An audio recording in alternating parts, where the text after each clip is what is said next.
Hello and welcome to Minitab Statistics for Second Language Research. This is Lesson 5, and in this lesson we're going to learn about the standard normal distribution, and we're going to learn how to perform a two-sample t-test.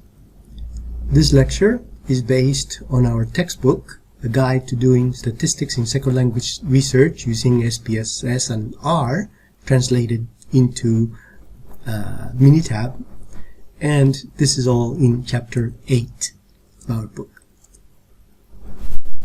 Let's start with the standard normal distribution, and let's start with a problem. Let's take a hypothetical student, let's say Thomas, and Thomas took two tests. He took a test to enter law school and a test to enter medical school. On the LSAT, he got 170 points, and in this case notice that the maximum score is 180 and the mean was 151, so he did pretty well. There was also a standard deviation of 10. On the MCAT, he got 37 points out of 45, the mean was 25.1, so again he did also pretty well, and there was a standard deviation of 6.4. Now he wants to apply to the school where he would have a better chance, and of course the better chance is going to be where he has a higher score. So the question is, how can we compare these two scores even though the scales are very different? Imagine that Thomas then decides to make a graph of the scores. So on the left we have the MCAT, and then on the right we have the LSAT. Now on that plot he's going to graph the mean, and he's going to graph his score. As you can see on the left we have the scores for the LSAT, and then the other one we have the scores for the MCAT. Now those are the scores. Simply by looking at that, notice that we cannot say which one is better. So we need a better way to actually decide how to compare the two scores. How do we do that? So how do we compare two scores? Now, to compare this, let me suggest a comparison with something that you already know how to do. Remember when we were in primary school, we were asked to add a half plus a fourth. Now, of course, we cannot add a half and a fourth because they're on different scales. So what we do is we convert, right? We have to find what we call a common denominator. And to do that, then we multiply 1.5 by 2 halves, which is multiplying by 1. So we are not affecting the value, and we get 2/4. Now, once we have the 2/4, notice that we can add then the 1/4, and we can decide that this is then 3/4. Okay, so in order to do the addition that we have on top, we need to convert the first number into a common denominator that will be the same as the second number. Now that one was pretty easy because all we had to do was change one number into a common denominator with the other number. What happens when the two numbers have very little in common? So we need to find a common denominator. So in this case, we're going to have to convert both into, in this case, it's going to be a sixth. So we take 1/2, we multiply by 1, and in this case we take 1 to be 3/3, and we get 3/6. And then in the second case we take 1/3, and we multiply by 2 halves, and then we get 2/6. Now that we have the common denominator of 6, we can add them. So we have 3/6 plus 2/6, that gives us 5/6. So notice that in this case then we had to convert our denominators into a common denominator so we could do that. So this is exactly what we need to do with our scores if they are on different scales. So how do we determine the z-value? Well, we take the original value and we subtract the mean, and we divide that by the standard deviation. So I repeat, we take the value that we are interested in, we subtract the mean, and then we divide that by the standard deviation. So let's apply that to our data. For the LSAT, notice that we got 172, we subtract the mean, and we divide by the standard deviation. In this case, we get a score of 2.1. For the MCAT, we take the score, 37, we subtract the mean, 25.1, we divide by the standard deviation, and we get a score of 186. Now, I can compare them. Now, how can I compare them? We can put them on this, here it says distribution plot, but actually this is going to be what we call a normal standard distribution. Now, in a normal standard distribution, notice that here the peak of the bell curve here is going to be 0. And each one of those numbers there, 1, 2, 3, they indicate standard deviations. Okay, so this is what we call a normal standard distribution curve. In a normal standard distribution curve, the mean is actually equal to the median and is 0. And then each point that you see there in the graph corresponds to one standard deviation. So what we are actually doing here is we are taking our original curve and we are translating, we are moving the curve from our mean. In the case above, notice that the mean is 16 and the standard deviation of 4. We are moving that curve so that the mean is going to be 0 and each standard deviation that we have there corresponds to 1 unit. So in this case, 24 corresponds to 2 standard deviations, the same way that 8 corresponds to minus 2 standard deviations. And the mean in the uppercase 16 actually becomes 0. So all we're doing, and this process is called standardization, we're taking our original curve and we're moving it so that the mean becomes 0 and each standard deviation becomes a unit. So on that curve, we can put then our scores. We put the score 186, that's the score for the MCAT, and we put 2.1 for the LSAT, and we can see then that definitely Thomas should apply to law school because he got a higher score there. What is the use of this normal distribution curve? Well, it has another advantage that we're going to exploit when we do statistics. And this is the fact that the area under the curve is exactly 1. So the area under the curve is exactly 1.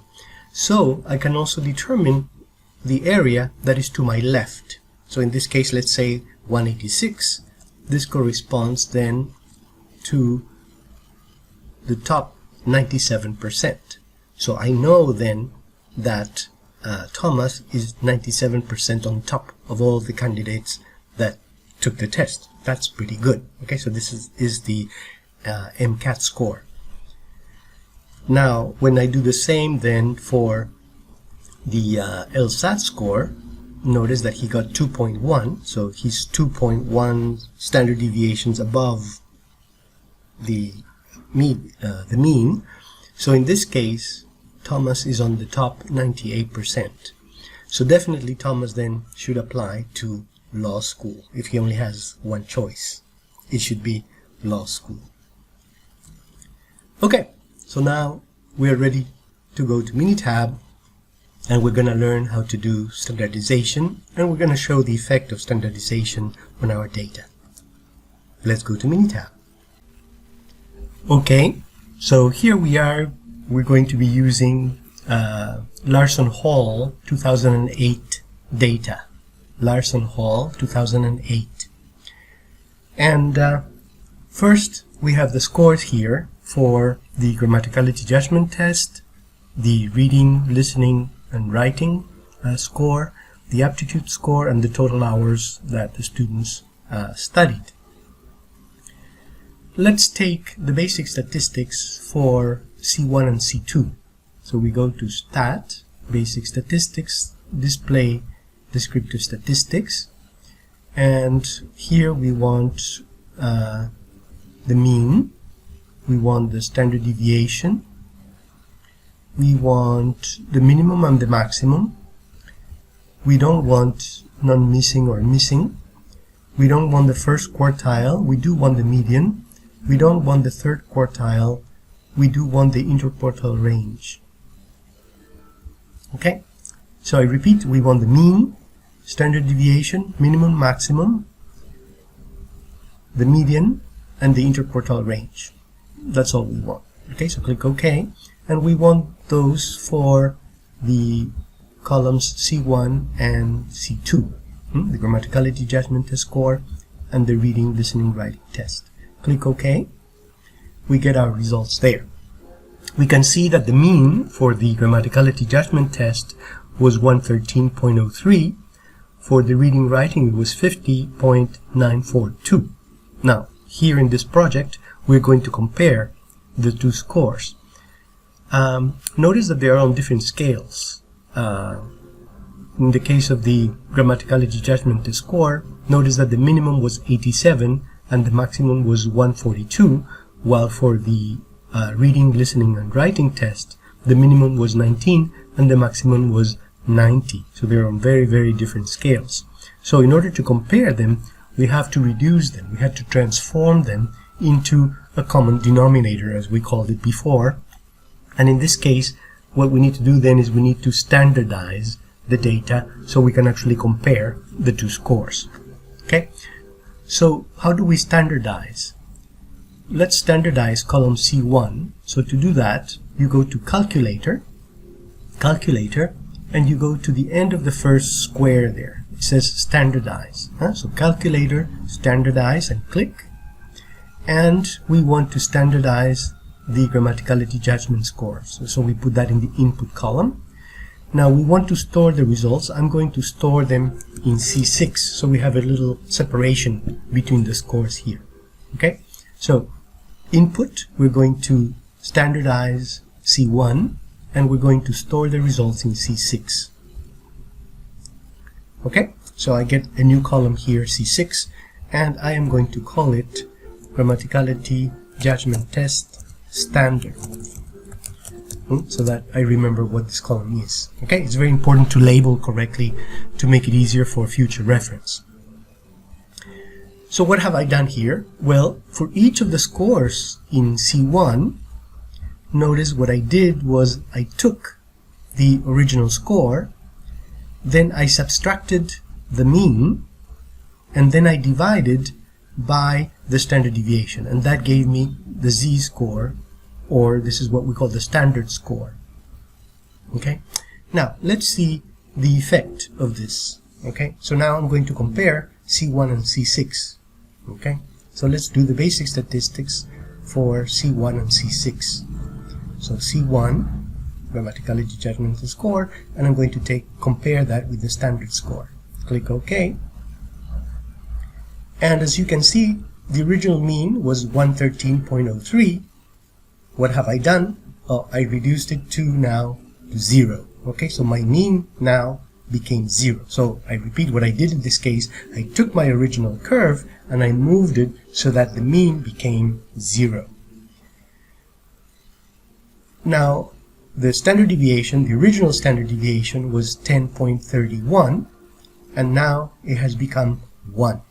Okay, so basically what I do when I standardize the data, I take my original curve and then I move it so that my original mean becomes 0 and my original standard deviations, each one becomes 1 unit.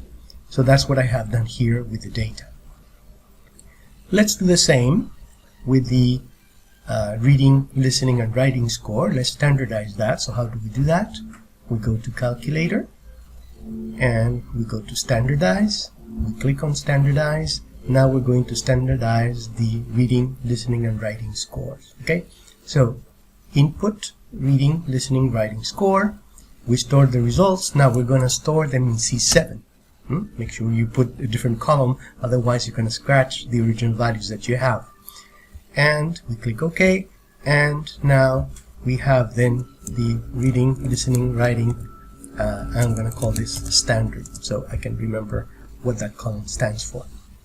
Okay, so notice that then I have taken the column in all my data in C2 and I have standardized it in C7. Now, as you can see here, I'm going to go to Basic Stats, Display Descriptive Statistics, and I'm going to compare my reading, listening, writing with the standardized form. And as you can see here, my original mean was 50.942. It became 0. My standard deviation was 13.841. Now it has also become 1. Okay, so this is what standardization does. Now, how is this good? How is this bad? Let's take, for example, candidate number 1 here. Okay, so candidate number 1 got 129 in the grammaticality judgment test score and 31 in the reading, listening, writing test. On which test did this candidate perform better? Now, looking at these data, I cannot decide because they're on different scales. However, when I look at the standard scores, notice that I can see that, oh, definitely this candidate did better with the grammaticality judgment test as opposed to the reading, listening, writing. Here we can see that this candidate is 1.5 standard deviations on top of the mean, while here is almost 1.5 below the mean. Okay, so here definitely the grammaticality judgment test score is better than the reading, listening, and writing score. Okay, so this is what standardization can help us do. It can help us then compare results that are completely different. Okay, so now we want to compare, let's say, candidate number 1, subject number 1 here, who got a score of 129 on the grammatically judgment test, and we want to compare this score with the scores of the other candidates. Notice that if we go to the descriptive statistics that we had before, the mean was 113.03. This candidate was 129, so that's much better.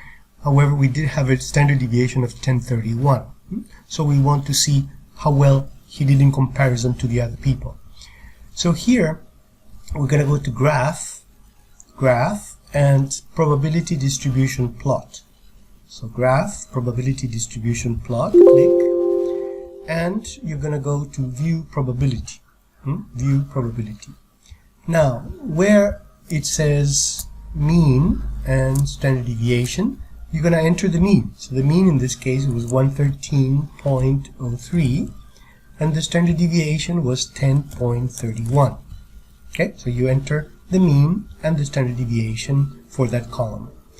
Then you go to shaded area, and we're interested in comparison to the other candidates. So here we actually want a left tail.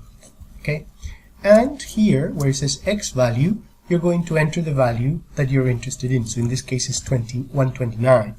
So we're comparing 129 in comparison to the other people. Okay, click OK. And we're going to get a little graph here. And notice that this is then 113. It should be right in the middle there. This is the mean. Notice that this candidate got 129. And here it says 0.9393. Remember that the area under this curve is exactly 1. So in this case, this means that this candidate is on the top 94%. Top 94%. That's pretty good. Okay, top 94%.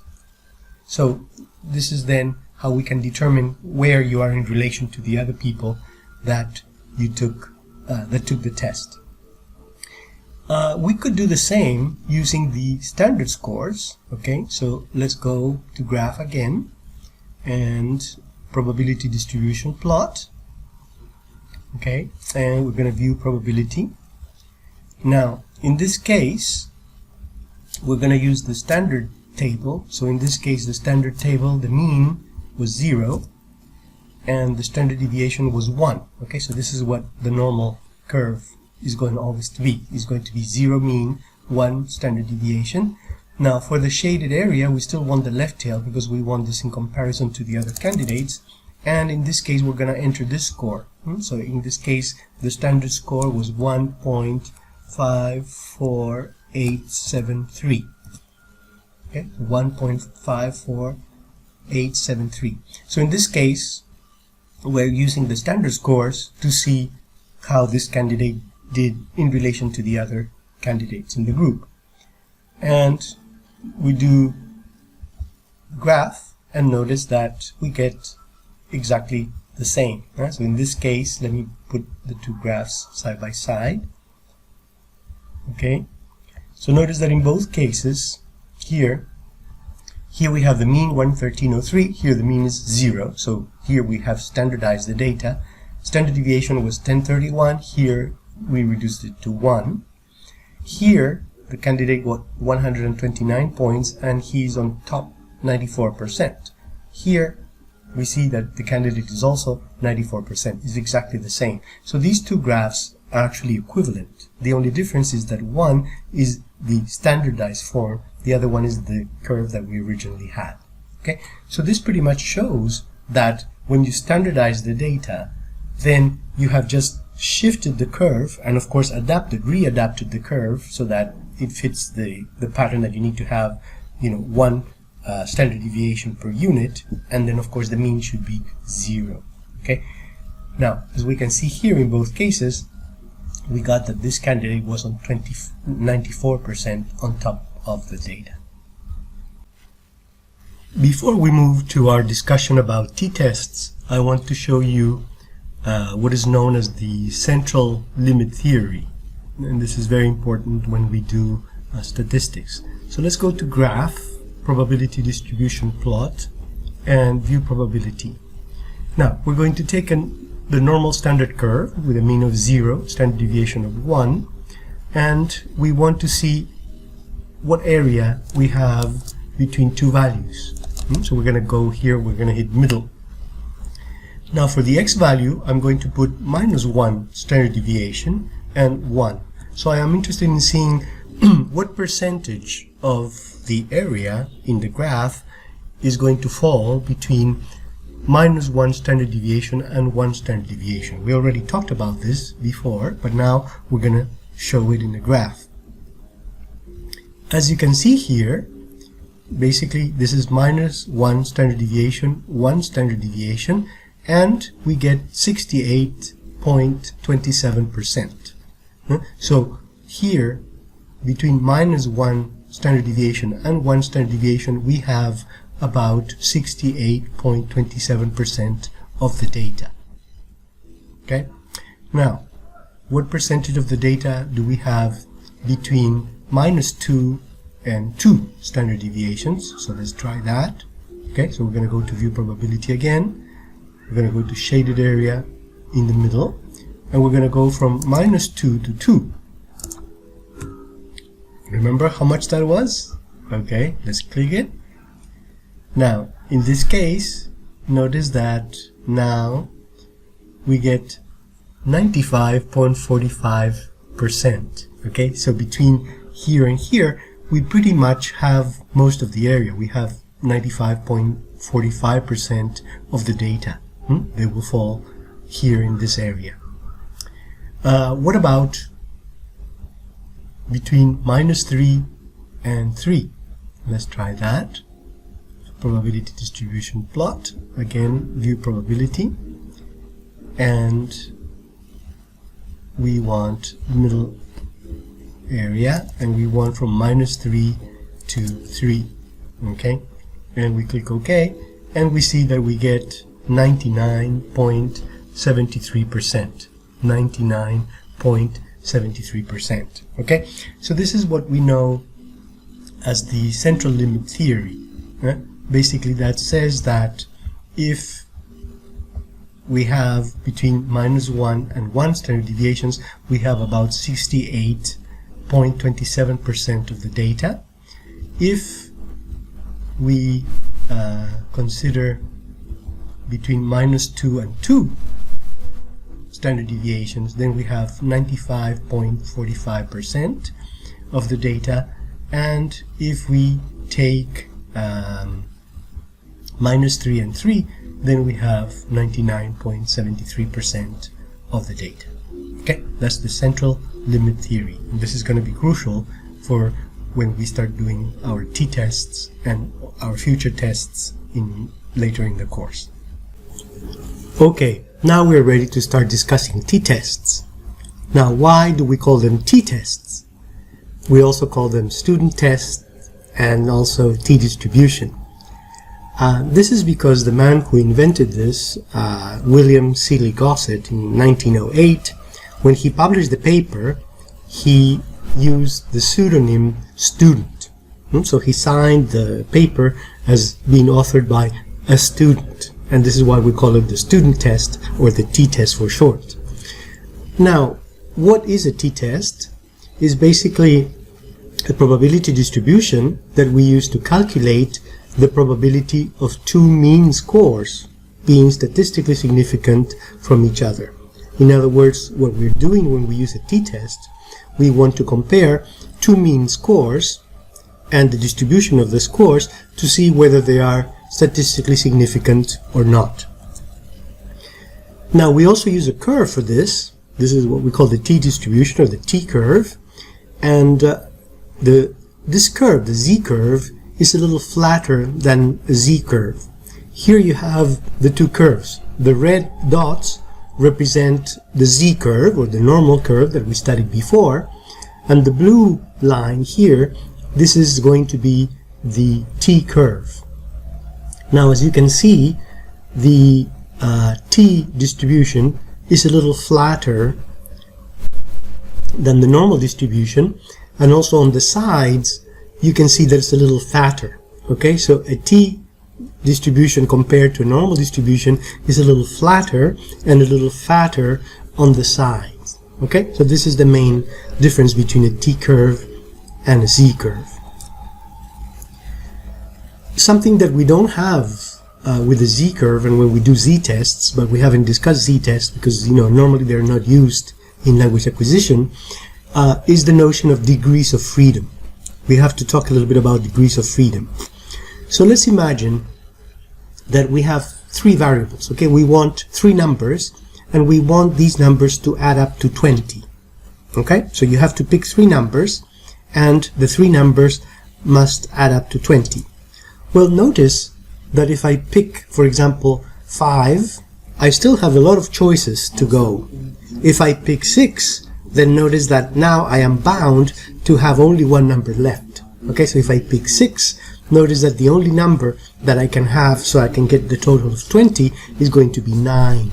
Okay, so in this case we say that we have three variables, okay, because we are having three numbers in this case, but we really have 2 degrees of freedom.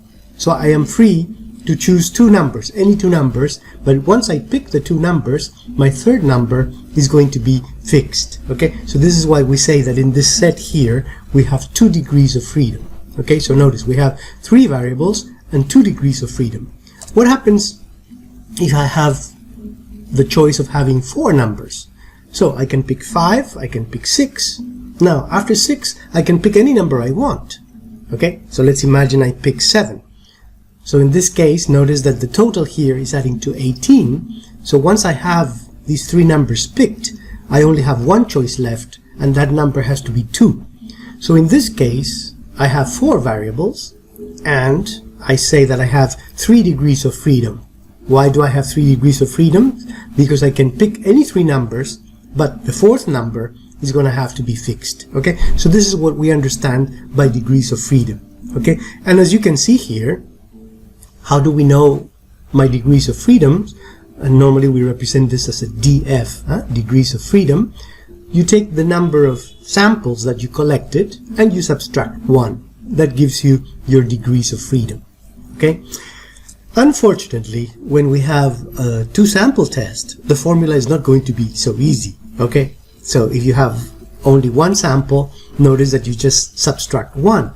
But if you have 2 samples, then the formula is going to be much more complicated, as you can see here. Okay, so in this case notice that you're going to have to take the standard deviation of sample 1 divided by the number of samples. You're going to add the square of the standard deviation of the second sample divided by the number of the second sample, and so on. Okay, so this is the formula that we use to determine the degrees of freedom when you have two samples. Now, you don't have to worry about calculating this because the program is going to do that automatically for you, but you should be aware that it's not as simple as when you have one sample.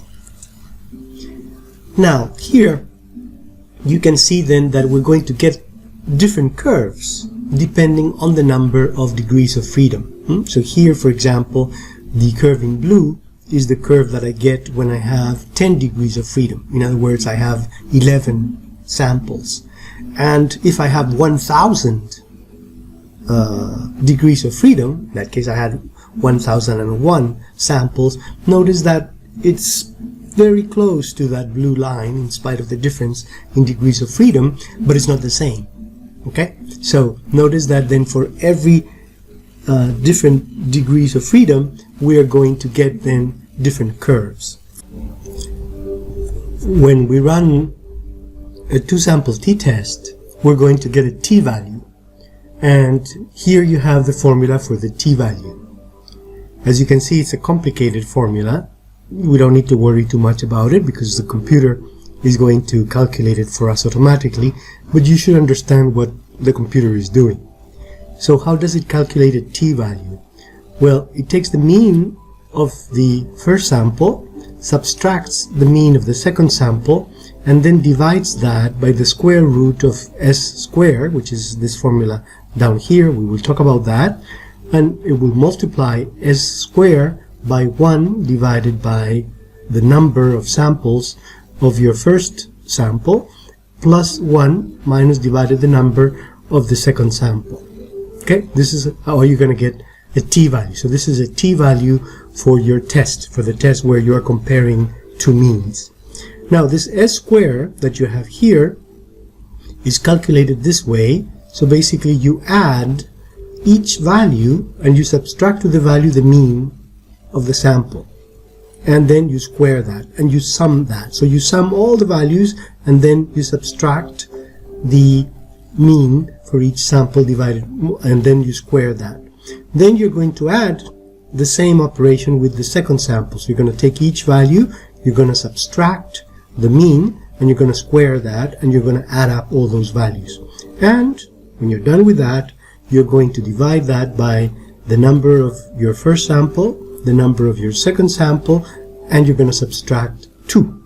Okay, so if you put that in the formula, you're going to get a t-value. Okay, now what do we do with this t-value? Here you have a t-curve, and as you can see, the t-curve, the units that you have on the x-axis are standard deviations. Also in this chart, notice that the mean is going to be 0, exactly as we were doing before with our z-curve. Okay, so the mean is 0, and the units that we have here in the x axis are all going to be standard deviations. Now, imagine that here we're going to define what we call a 95% confidence interval.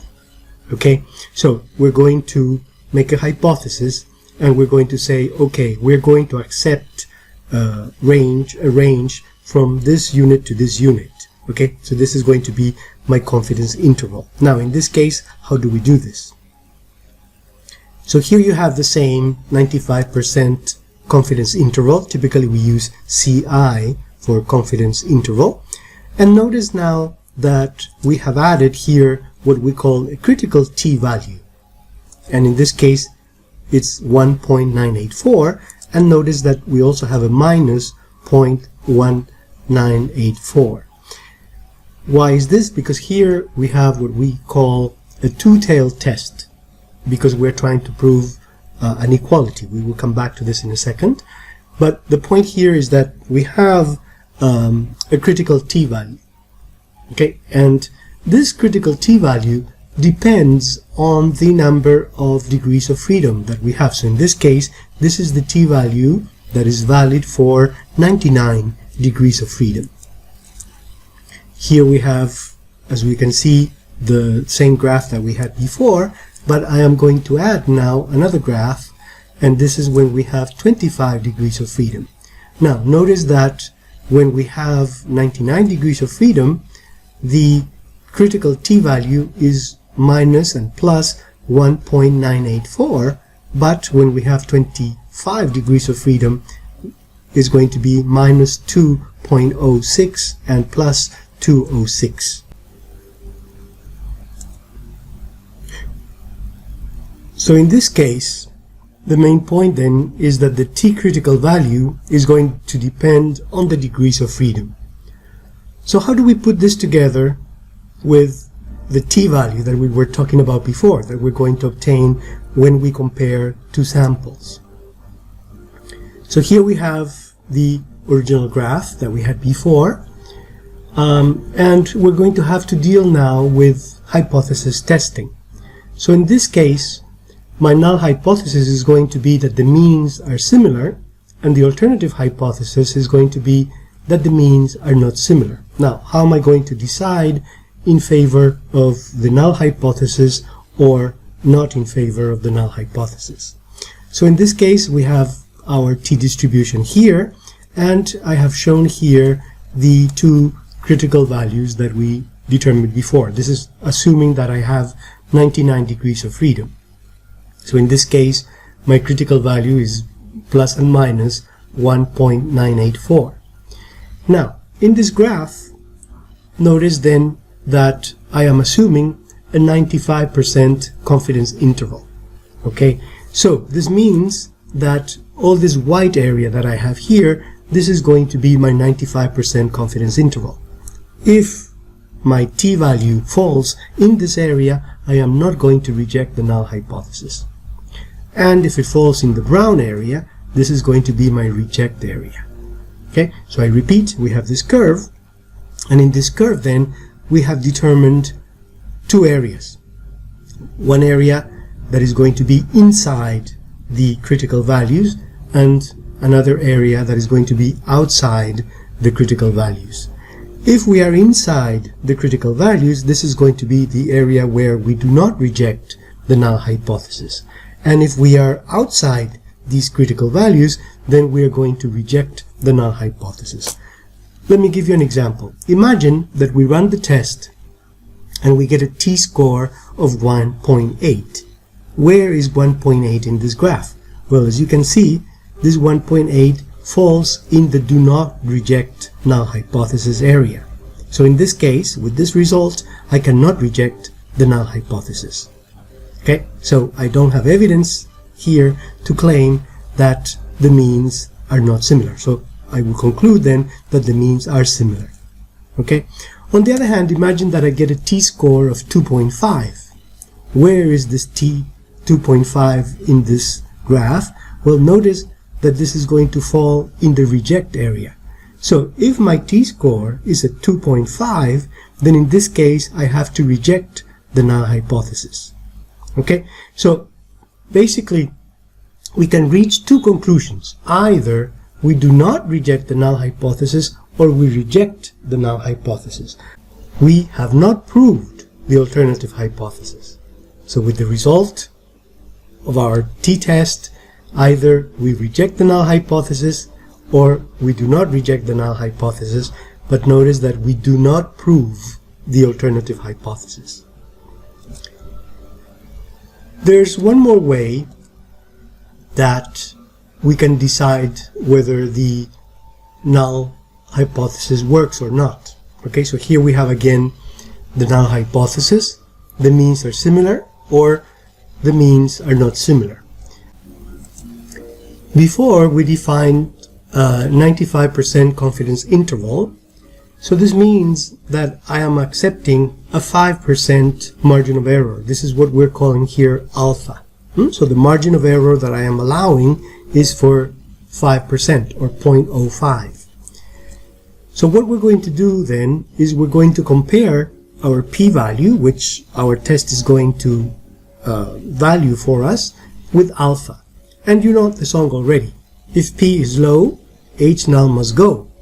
So in this case, if P comes out to be lower than 0.05, then we reject the null hypothesis. And if P is high, H null can fly. In other words, if P comes out to be higher than 0.05, then we do not reject the null hypothesis. Okay, so there are two ways to know whether we reject or we do not reject the null hypothesis. One way is to do it with the p-values, and we're going to do that. And the other way is looking at the score of the t-value and comparing that with the critical t-value that we have determined. So, we are ready now to go to Minitab. We're going to try a two-sample test in Minitab. Let's go. Okay, so here we are now in Minitab, and we're going to learn how to run a two-sample t-test. We are going to be using the data in Larson Hall 2008, number 2. I have added some more variables here from her data so that we can work with new variables here. As you remember from her data that we analyzed before, she took 200 Japanese college students who were learning English, and she divided them into two groups, and she entered that information here in column C1, where it says early experience. As you can see, there's a group 1 and there's a group 2. Group 1 and group 2. Group 1 are the students that started learning English before junior high school, and group 2 is the group that started learning English after junior high school. Now, before we run any t-test, we need to check for two things. We need to check that our data are normally distributed, and then we also need to check for equal variances. So we need to do that before we do any test. Now, the problem that we have here is that when we try to run the normality test, so if you go here to stats and then normality test, is going to ask you to enter a variable. Now, that variable cannot be separated in the test. So you have to have the information already separated before you can run the normality test. So we need to unstack the data that we have here. Now, you already know how to do unstacking, so we will do unstacking of column C3. To do unstacking, if you remember, you have to go to Data, Unstack Columns, and what you're going to do here then is you're going to unstack the data in grammaticality judgment test scores, and we're going to use the subscripts in early experience. Okay, so we unstack the data in grammaticality judgment test score C3, and we're going to be using the scripts in C1, which is group 1 and group 2. And we want this after the last column. We don't want a separate page. So we click OK, and now the two columns have been unstacked. Now remember that I said that it is a good idea to label your columns with names that you can easily recognize when you do the experiment later. So I'm going to rename column C7, which now says JGT score 1, and I'm going to relabel it GJT score, let's call it early, because these are for the early learners. And then the second one we're going to call GJT score late. So we have early learners, late learners. It will be easier for me to read, and then also if you are including the chart directly in your paper, that might be easier to read as well. Okay, so now then we have two columns. Now, before you run any t-test of any kind, you need to check for two things. You need to check that your data are normally distributed, and you already know how to do that. And you also need to check that your data have equal variances. Okay, so we're going to do that right now. First, let's start with normality. So we check for normality. We go to Stat, Basic Statistics, Normality. Stat, Basic Statistics, Normality. And here then, notice that we want to check for the early group. So you're going to go early here. Now, make sure that here the default is going to be Anderson-Darling, you need to move it to Shapiro-Wilk. So this is what you should report.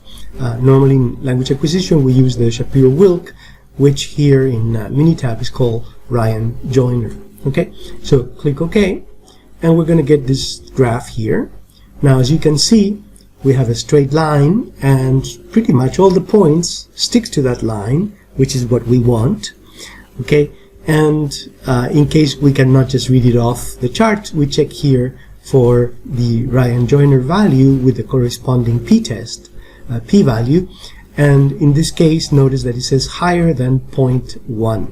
Okay, remember that our point was 0.05, so higher than 0.05 we are fine.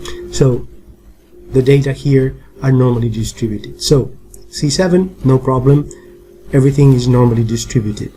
What about C8? Okay, let's check C8. We go basic statistics, normality, and now we're going to check for C8. Okay, again, make sure that you have the Shapiro-Wilk. Click OK. We get the other curve. Now the points are a little bit off the line now. However, notice we still get higher than 0.1, which is higher than 0.05. So that means then that both C7 and C8 are normally distributed. So our data have passed the normality test, both columns, both groups. Okay. Next, we need to check for equal variances. So let's do that. Go to Stat again, Basic Statistics, and in this case, we are going to now check for two variances here. Okay. So Basic Statistics, two variances, check OK. And again, the default here is going to be both samples are in one column. Now notice that they are in one column, but we separate them so we can as well use our two columns. So we're going to say each sample is in its own column, and then here you're going to enter sample 1, you're going to enter then for sample 1 the early scores, and then sample 2 the late scores. Okay, and you click OK. We click OK. We're going to get here then descriptive statistics, which is interesting. We should look at them because this is also going to give us an idea as to whether they're close enough or not. Notice that the early group has 139 subjects while the late group has 61, so we don't have equal numbers. Notice that the standard deviation that we got here was 10.103 and then 10.665. Okay, we got different standard deviations here, and we have the variance there. They're a little different, not too bad. All right, now let's move on to the test itself. Okay, so the null hypothesis then is that the variances are the same. Okay, so the variance for the first group and the second group, they equal 1. So that means that they are the same. In other words, if I take one group and then I divide that by the same number, if you take 2 and you divide by 2, you get 1. So that means that they are the same. The alternative hypothesis is that they are not the same. We get a p-value of 0.78. So again, remember, p high, the null can fly. So that means that actually the variances are the same. The variances are the same. We got that from the p-value in the Levine test. We need to read the Levine test in this case. Okay, now here you're going to get a little chart, and in this little chart is a box plot. You can actually see that the variances, so this is going to be the length that we have here for our box, is relatively similar. Okay, but the question is whether this is going to be statistically similar. Okay, so the eye cannot do the job for you, so you have to run the t-test to actually know that. Okay, so notice then that so far then we have checked for normality. We saw that the two groups have a normal distribution, and then we also saw that when we compare the two groups, the variances are similar with the two groups. Okay, so now then we're ready to run the t-test. So how do we do that? We go to Stat, Basic Statistics, and we're going to go to sample t. So 2 sample t. Look at the description that we have there. It says determine whether the mean differs significantly between 2 groups. That's what the t-test is doing. We are comparing the means for 2 groups to see whether they are statistically different or not. Now, in this case, again, the default is going to be that you have both samples in one column. We do, but we separated them, so let's use our separate columns. Okay, each sample is in its own column, and we have the early group and we have the late group, and we click OK. All right.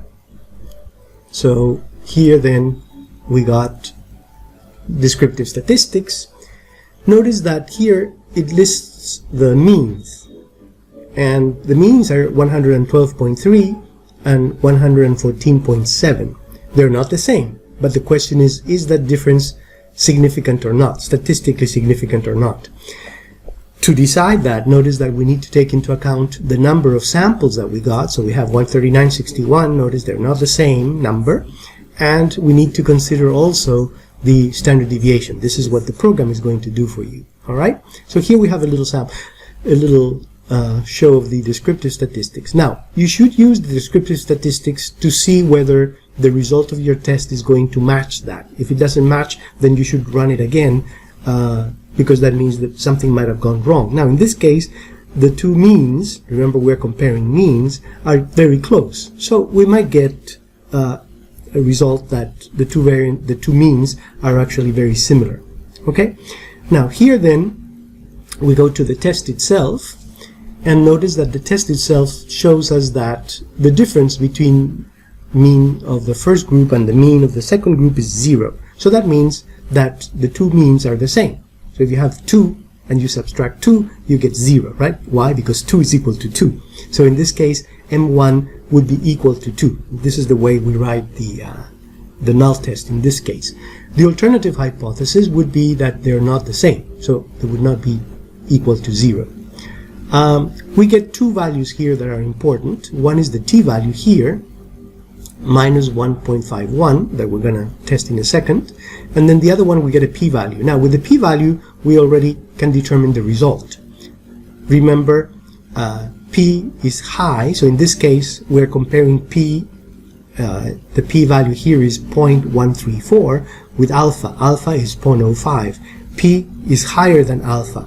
P is high, the null can fly, so that means that I do not reject the null hypothesis. I do not reject the null hypothesis. So in this case, actually the means are not significantly different. Okay, so they are statistically the same. Statistically the same. Now we can also use the t-value here to determine that. So there's 2 ways that you can check your results. The other one then to do this, remember we got minus 1.51. So to see how that works, go to graph, and you're going to go to probability distribution plot. Okay, so graph, probability distribution plot, and we're going to view probability. Now we're going to go here. Now in this case, you want to make sure that you have a t. Here the default is going to be a normal curve. Okay, we don't want a normal curve, we want a t curve now. Okay, and we have to enter our degrees of freedom. Now in this case, we got 109 degrees of freedom. Remember that the program calculated that for you. It was that complicated formula that we had before. So in this case, we enter 109. Now we go to the shaded area here, and because we have an equal sign in our hypothesis, we are going to use both tails. We want both tails. We will do more experiments with different tails in the future. Okay, and again, our probability is 0.05. We're always with a 95% range. Okay, so here we go, and we get this graph here. So notice then that we got our critical t-value. Critical t-value is 1.982, positive and negative. So these are our critical t-values. So all we need to do now is enter the t-value that we got. Now in this case, it's here. We got a t-value of minus 151. So let's enter that and see whether we are in the white area or the green area. You can do this without entering the line, but I'm going to enter the line so we can see this very clearly. So minus 1.51, Okay, it's an x value. So enter, and we can see here that that value, minus 1.51, is in the white area. So that means do not reject the null hypothesis. So in other words, we have shown that the means are statistically equal. Okay, even though they're not the same. We saw that one was 112 and the other one was 114, something like that, right? We have shown both by our p-value and also with our t-value that there is no significant difference between the mean of data 1 and the mean in data 2. So what does that mean then for our test? Well, basically we have shown that regarding the grammaticality judgment test scores, there is no significant difference between the early learners and the late learners. So I repeat, we have shown that there seems to be no significant difference between the scores of the early learners when we compare them with the late learners. Finally, there's a third way to actually read whether there is a significant difference or not, and this is the way that we are doing this now in modern statistics. There's a movement in statistics to actually do away with p-values, because p-values, we can see that they will vary from experiment to experiment, and at the end they're not very reliable. We will have a final lecture when we finish the course. I would lecture, what's going on with the p-values. And the way that p-values are being replaced is by reading, in this case, we're talking about a t-test. Here we can see that there's a difference of minus 2.43 points. Okay, so this is the difference that we get between the mean of the first group and the mean of the second group. But we also get here a confidence interval for that difference, and that confidence interval goes from minus 5.63 through 0.76.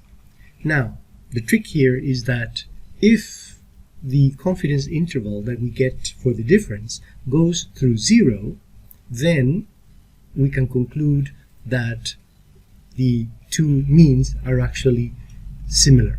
Okay, so if the confidence interval goes through 0, we can conclude that the two means are actually similar. Okay, so here the song to remember is that yes 0, yes H0, and remember H0 is the null hypothesis. So yes 0, yes H0.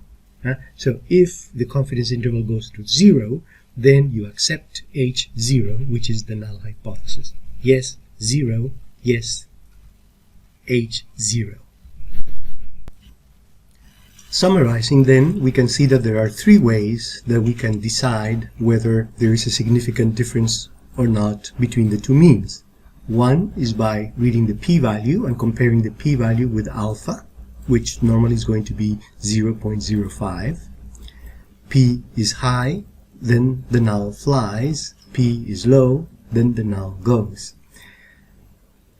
Then the other is going to be looking at the t-value and comparing the t-value with the critical t-value that will vary depending on the degrees of freedom, as we saw before.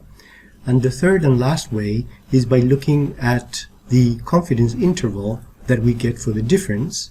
If the confidence interval goes through 0, then we accept H0. Yes 0, yes H0. So if the confidence interval goes through 0, we accept the null hypothesis. Those are the three ways that we can decide whether there's a significant difference between the means. There's one more way that we can check our results, and this is by using the assistant. So let's go to assistant and then hypothesis tests. So assistant, hypothesis tests, and we're going to pick the two-sample t-test in the middle, two-sample t-test. Click on that, and then it says each sample is in its own column. So sample 1, we're going to put the early. Sample 2, we're going to put the late. And in this case, the test setup, notice that we have an equality. So is the mean different from? So we want the last one, the mean different from the mean. So the mean of the early group, is it different from the late group? Okay. So we go to assistant, then we go to hypothesis tests, and then each sample in its own column, early and late, our two samples, and click. So this is going to rerun the whole analysis again, and we're going to get what we got before. So here, do the means differ? We see that it says the mean early is not significantly different from the mean late, and that's exactly what we observed before. Here you have a little summary of the sample size, the mean, the 95% confidence interval, and the standard deviation. Okay, you can use that in your chart. Here we have the difference between the two samples, so we have minus 2.4335, that's what we got before. We have here the confidence interval for the difference. Notice that from here we can automatically read whether there is a significant difference or not. Notice that it goes through 0, so yes 0, yes H0. So if it goes through 0 here, then notice that we conclude that we do not reject the null hypothesis. Yes 0, no 0. Here we can see that in this little chart. Here is the confidence interval for the difference, and notice that it does go through 0. So if it goes through 0, then that means we do not reject the null hypothesis. Okay, so this is the important chart for us. Here you have a little chart, a little graph with the data, and you can see that even though there seems to be a little difference in the distribution, and also here in the variation that we see, notice that that difference does not seem to be significantly different or statistically significant. Okay, here we have a little chart with the points. That's not interesting to us here. And here it says what is the chance of detecting that. We will talk a little bit more about this next time when we start talking a little bit about power. And here we have our report card. So notice that it says that there are no unusual data points. Unusual data can have a strong influence on the results, so we are fine with the data, no outliers. Because both samples are at least 15, normality is not an issue. We also determined that normality was not an issue. It's always better to run it rather than have the report card just report it. Now here, notice that it says your data does not provide sufficient evidence to conclude that the mean of the early differs from the late group. That's what we observed before. And then it says why not? Okay, we're just trying to determine that, and so on. Okay, so notice then that we can always use the assistant to corroborate and to get a little summary of all our data. So that's a fourth way if you want to see whether there is a significant difference between the two means. There's one more point that we need to tackle in our lesson today, and this is how to write up the results of our t-test. So this is the way we would write it up. Let me read it for you. An independent samples t-test found no evidence of difference between the scores on the grammaticality judgment tests between early learners and late learners. The observed difference between the two means is minus 2.43 with a 95% confidence interval between minus 5.63 through 0.76. Since this interval contains 0, we conclude that there is no significant difference between the two groups. Notice then that we must say what kind of test we performed. In this case, it's called an independent samples t-test. The results of the test, in this case, we found no evidence of difference between the scores on the grammaticality judgment tests. Then we have to describe our groups. So we have the early learners and the late learners. Notice the information we include for the early learners and the late learners. We include the number of samples, the mean, and the standard deviation. Then we also, in this case, are going to observe the observed difference. So the observed difference between the two means. Okay, so we show what difference we got. And then, crucially, and this again, this is the future of statistics and the future of reporting language research, you need to include your confidence interval for the difference. And in this case, it's -63 through 0.76.